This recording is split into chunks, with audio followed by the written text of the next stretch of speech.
Metro রেলের টিকিটের সংকট নিরসনে ভারত থেকে দ্বিতীয় ধাপে ঢাকায় আসছে মেট্রো রেলের একক যাত্রার আরও 20,000 টিকিট।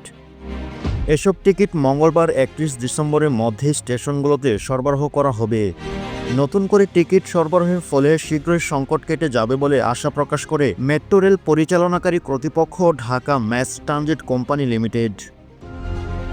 এদিকে 2 মাস ধরে উত্তরা থেকে মতিঝিল চলাচলকারী MRT-6 মেট্রো রেল একক যাত্রার টিকিট সংকট দেখা দেয়।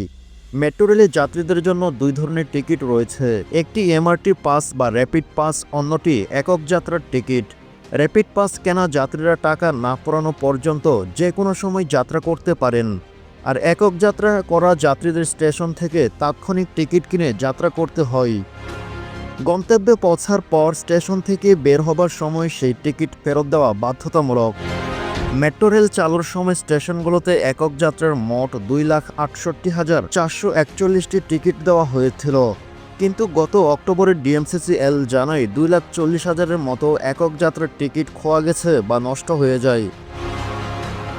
খোয়া যাওয়া টিকিটগুলো যাত্রীরা ফেরত না দিয়ে স্টেশন থেকে বেরিয়ে যাচ্ছেন। নষ্ট টিকিটগুলো ব্যবহারে অনুপযোগী হয়ে পড়ে। অন্যদিকে মেট্রো রেলের একক যাত্রার টিকিট সংকট দূর করতে 4 লাখ নতুন টিকিট কেনার উদ্যোগ নেয় DMTCL।